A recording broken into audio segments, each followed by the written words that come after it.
8월 27일 연중 제21주일 마테오가 전한 거룩한 복음입니다. 예수님께서 카이사리아 필리피 지방에 다다르시자 제자들에게 사람의 아들을 누구라고들 하느냐 하고 물으셨다. 제자들이 대답하였다. 세례자 요한이라고 합니다. 그러나 어떤 이들은 엘리야라 하고 또 어떤 이들은 예레미야나 예언자 가운데 한 분이라고 합니다. 예수님께서 그러면 너희는 나를 누구라고 하느냐 하고 물으시자 시몬 베드로가 스승님은 살아계신 하느님의 아드님 그리스도이십니다 하고 대답하였다. 그러자 예수님께서 그에게 이르셨다. 시몬 바르요나야, 너는 행복하다. 살과 피가 아니라 하늘에 계신 내 아버지께서 그것을 너에게 알려주셨기 때문이다. 나 또한 너에게 말한다. 너는 베드로이다. 내가 이 반석 위에 내 교회를 세울 터인즉 저성의 세력도 그것을 이기지 못할 것이다. 또 나는 너에게 하늘나라의 열쇠를 주겠다. 그러니 내가 무엇이든지 땅에서 매면 하늘에서도 매일 것이고 내가 무엇이든지 땅에서 풀면 하늘에서도 풀릴 것이다. 그런 다음 제자들에게 당신이 그리스도라는 것을 아무에게도 말하지 말라고 분부하셨다. 사랑하는 형제자매 여러분, 오늘은 연중 제21주일입니다. 삶은 맺고 푸는 과정으로 이어집니다. 약속을 맺기도 하고 풀기도 하고 한이 맺혀 죽어가다가 그 한을 풀면 살아나기도 합니다. 맺고 푸는 일이 잘못되면 고통스러운 처지에 놓입니다. 약속이나 인연을 잘못 맺으면 괴로워집니다. 풀리지 않는 문제는 우리를 괴롭힙니다. 가족이든 친구든 풀리지 않는 인간관계, 집안이든 나라든 풀리지 않는 경제 문제, 혹은 신체적이든 정신적이든 신앙이나 인생관에서도 풀리지 않는 숙제로 괴로워하기도 합니다. 이 모든 과정에서 잘 맺고 잘 푸는 길이 없을까요? 성경에서는 맺고 푸는 도구로 열쇠를 제시합니다. 열쇠의 기능이 잠그기도 하고 풀기도 하기에 맺고 푸는 상징이 됩니다. 오늘 제1독서에서 이사야 예언자는 맺고 푸는 고난의 상징인 열쇠에 관하여 말씀을 전하고 있습니다. 다윗 집안의 열쇠로 표현하는 이 고난은 왕 아래의 시종장, 즉 국가의 최고위 직책으로 창세기에서 요셉이 이집트에서 오른 직책에게 주어졌습니다. 그런데 자신만을 생각하며 세두를 부리던 시종장 세브나를 그 직책에서 파면하고 하나님의 종 엘리야킴을 그 후임으로 세우신다는 말씀입니다.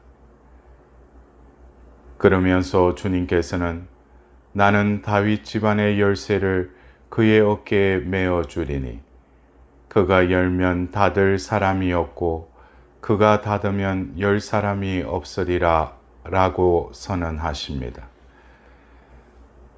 그러나 하느님께서 일으켜 세우신다는 의미의 이름을 지닌 엘리야킴 역시 기대했던 만큼 임무를 수행하지 못합니다. 자신은 직무에 충실하려고 노력하였으나 집안 사람들이 호가호위하며 족벌주의를 조장한 결과 파멸하고 말게 됩니다.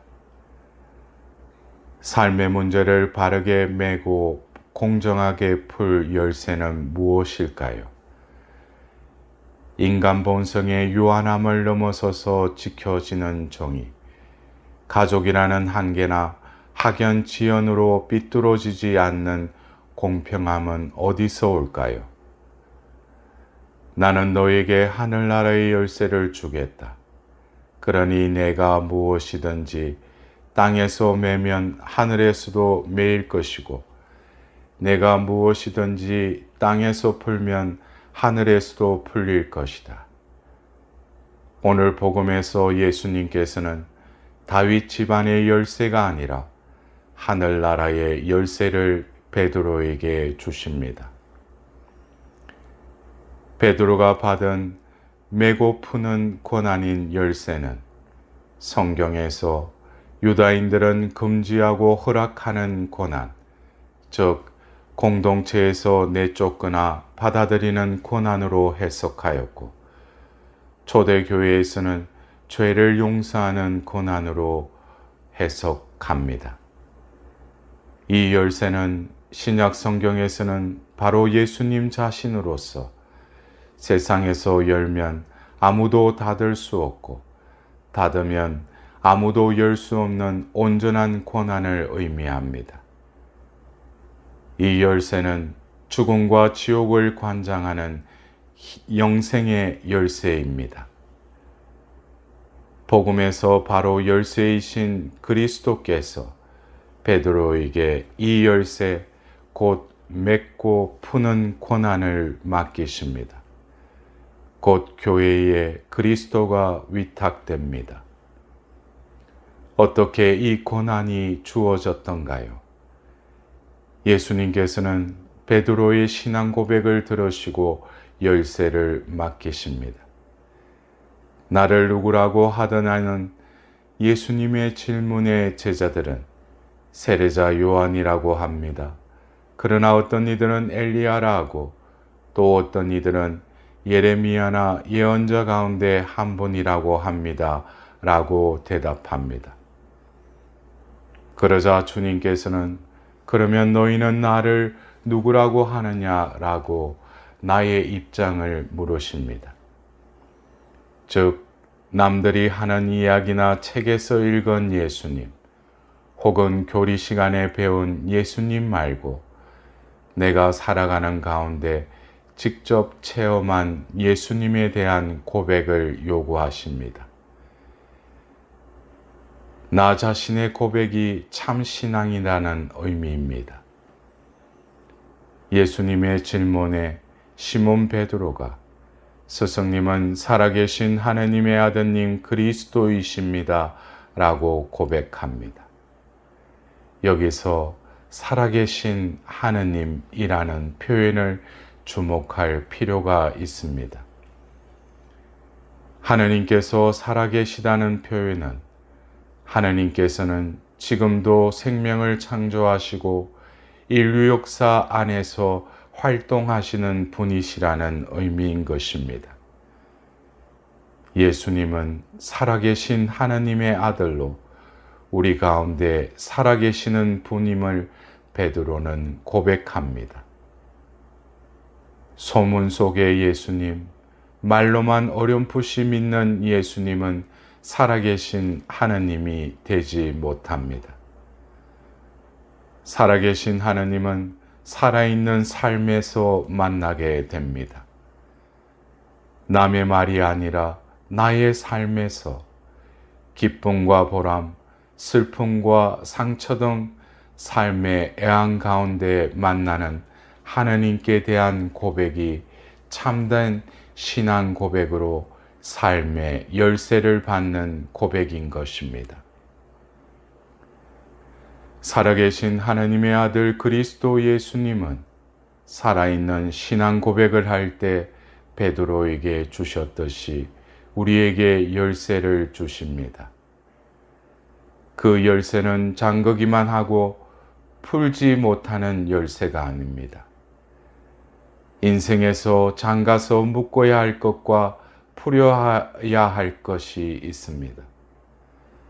마음을 병들게 하는 거짓된 믿음, 마음을 올가매는 허상, 내 자유를 빼앗아가는 악의 세력에서 풀려나야 합니다. 살아있는 신앙의 고백이 그 열쇠입니다.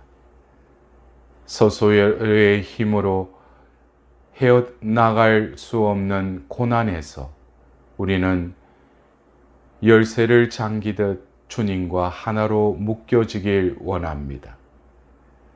극복할 수 없는 인간 한계와 본성에서 풀려나와 영원하신 분과 하나로 묶이고 싶습니다. 살아있는 삶으로 고백하는 신앙은 나를 그리스도와 하나가 되도록 묶어줍니다. 그저 겉도는 신앙으로 부자유의 사슬과 두려움에서 풀려나와 살아있는 하나님의 아들, 진정으로 내 삶 안에서 하나님을 만나고 그 사랑을 찬미하는 신앙, 그리스도와 나를 참으로 묶어주는 신앙으로 주님은 우리를 초대하십니다. 사랑하는 형제 자매 여러분, 이 놀라운 신앙의 신비를 오늘 제2독서에서 바오로 사도는 이렇게 찬미합니다. 누가 주님의 생각을 안 적이 있습니까? 아니면 누가 그분의 좋은 자가 된 적이 있습니까? 아니면 누가 그분께 무엇을 드린 적이 있어 그분의 보답을 받을 일이 있겠습니까? 과연 만물이 그분에게서 나와 그분을 통하여 그분을 향하여 나아갑니다. 그분께 영원토록 영광이 있기를 빕니다. 아멘. 이번 한 주간도 살아계신 하느님의 아들 예수님과 하나 되어 이 삶 속에 죄로 얽매인 그 모든 사슬과 족제를 푸는 복된 한 주간이 되시길 기원드립니다.